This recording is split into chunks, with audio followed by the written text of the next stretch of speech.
Welcome to the talk. It's great to be here.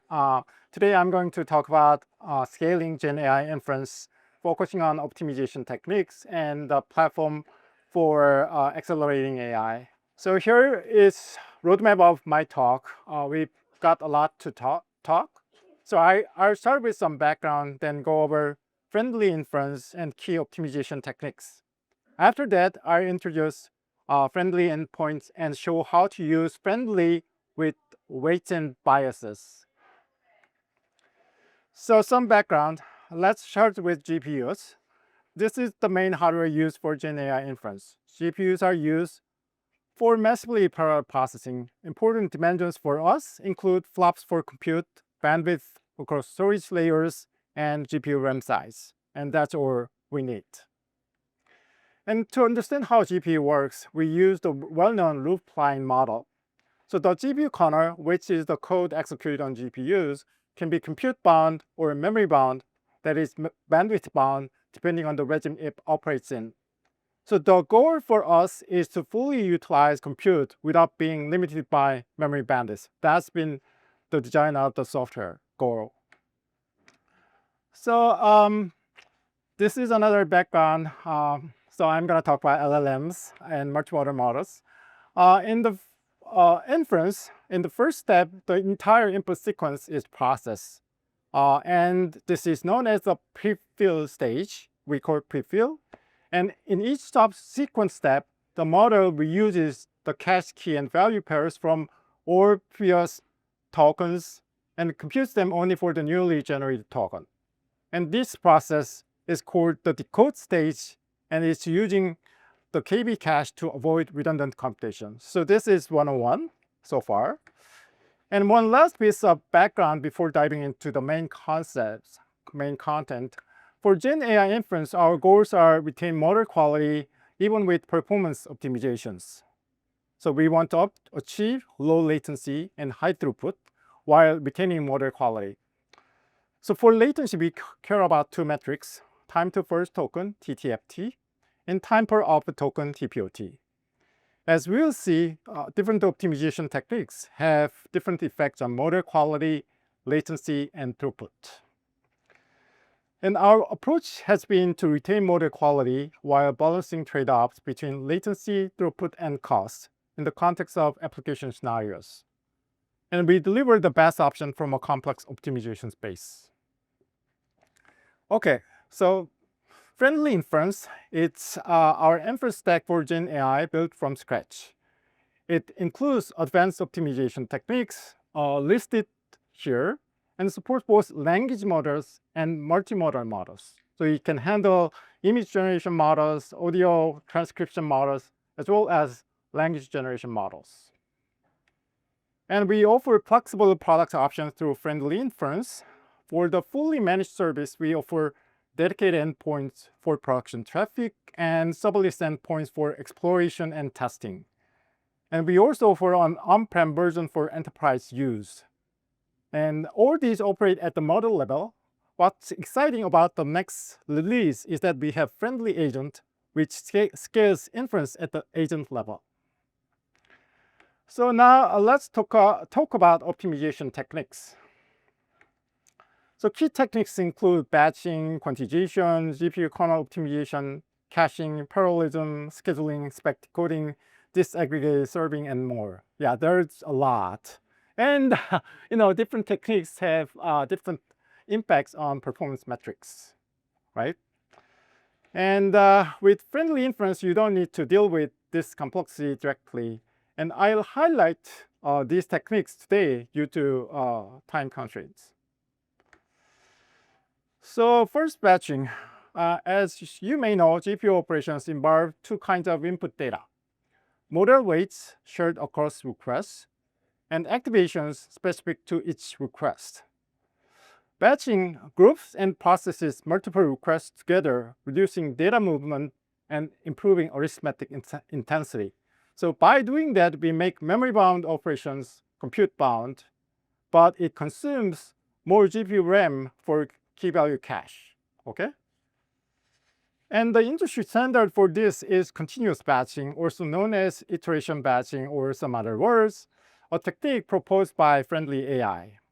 So the main nugget here is that it efficiently handles early finished and late arriving requests at a much fine-grained level.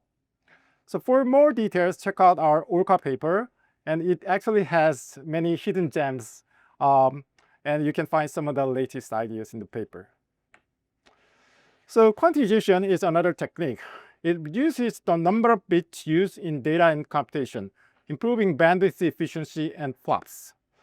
There is a range of methods depending on which parts of the data and computation are quantized and what formats are used. You have so many combinations. So we mostly use the FP8 format on Hopper GPUs. But when someone says FP8, that alone doesn't define the method. Different teams implement it differently. And we developed our own quantization method that preserves model quality while improving performance. So you have to really careful about what computation to quantize and what data to quantize. And GPU kernel optimization. GPU pipelines are managed at the software level. Without effective pipelining, only a small fraction of GPU compute power is utilized. So overlapping execution between GPU units is critical to performance. So flash attention is a great example here. And the next one is caching. Caching is essential. For transformer models, we use key value cache. Key value cache stores intermediate computation of keys and values across iterations for a single request, and also across requests to skip prefills when there is a cache hit. And Friendly Inference supports caching for both text and multimodal data, offloads cache from GPU RAM when needed, and uses cache-aware routing across model instances. So since we can handle multimodal data well, companies like 12 Labs really like us, and then they are using us. Next, parallelism. Parallelism across GPUs improves both latency and throughput. Tensor parallelism is a default, but expert parallelism is used for MI models, partitioning experts across GPUs. In production, there are different configuration choices depending on your MI model setup. And you can combine tensor parallelism and expert parallelism in different ways. And lastly, pipeline parallelism is rarely used for inference. It's used in training. Now, I'm going to highlight a few more techniques due to time constraints. So scheduling, this is interesting. So each request in a batch, if you mix prefill and decode in a batch, the request falls into either a prefill or decode stage.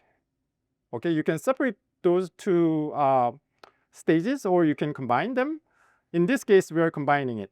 So prefill takes, in this case, longer, and mixing both in one batch can cause decode to experience higher TPOT. So if the input context gets longer, we have to use chunk prefill, and chunk prefill is used. And chunking prefills can smooth TPOT at the expense of increased TTFT. Now, spec decoding, it generates multiple tokens per forward pass to improve TPOT at the cost of throughput. You are using more computation to decrease TPOT, but it's decreasing throughput. So here, a small draft model is used to propose tokens. The draft tokens are validated with the original model.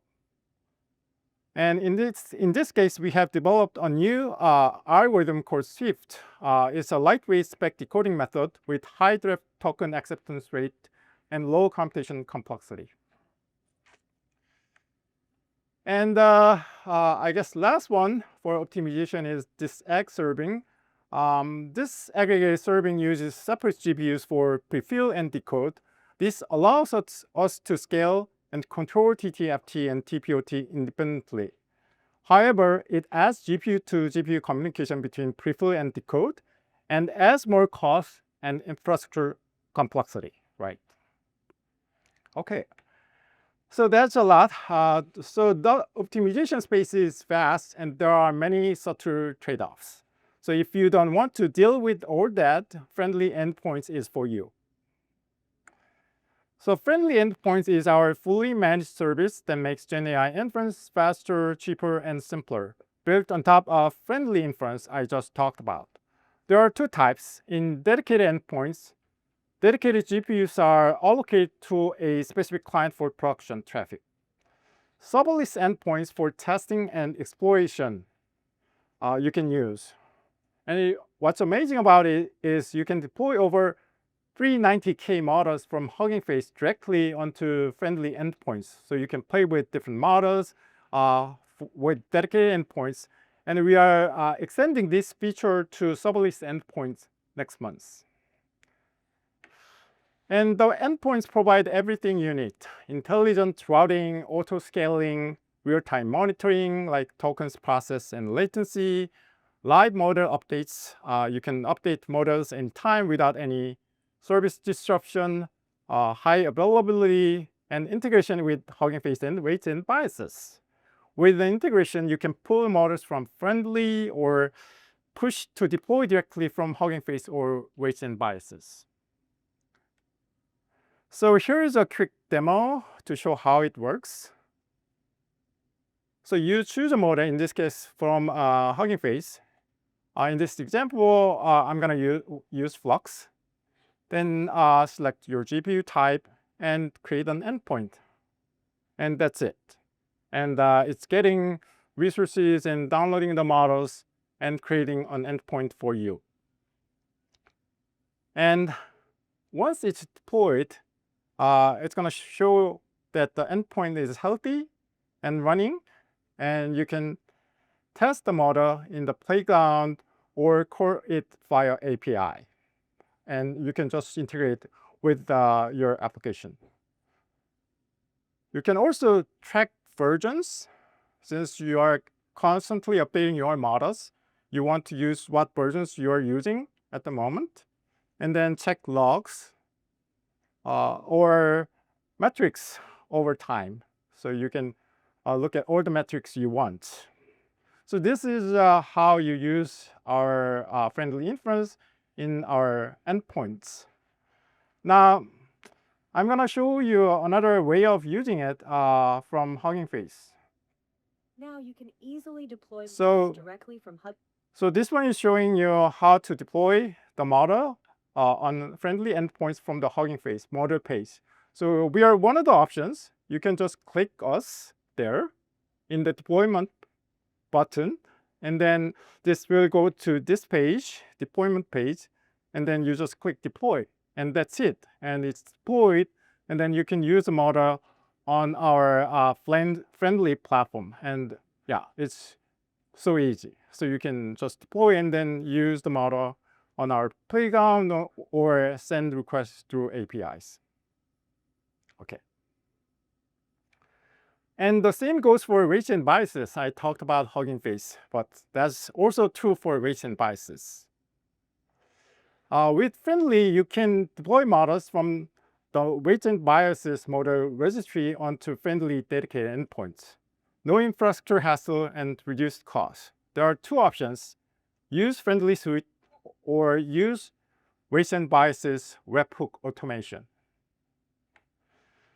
So this is the first option.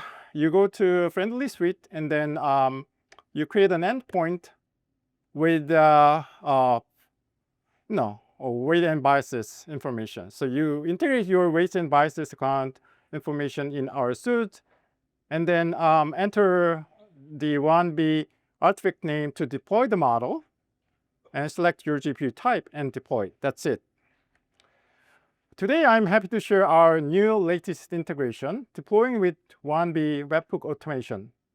Okay. So first, you create a webhook for deployment. If you haven't tried it out, well, I highly recommend try out webhook automation. And then you add a new alias there. That's going to trigger the deployment. And that's it. And this is the deployment shown in our platform. So easy. And this is also an easy way to version your model in production. And as you can see, you see different versions there. And you can track the versions deployed on our platform. So in summary, GenAI inference optimization is complex and nuanced. Friendly inference blends our own unique techniques with industry best practices. Friendly endpoints make boring high-performance inference simple and scalable. And our latest integration with weights and biases streamlines model development and model deployment for 1B users. Okay, one more thing. I have exciting news for you. This week, we launched the Friendly AI 10K launch credit program.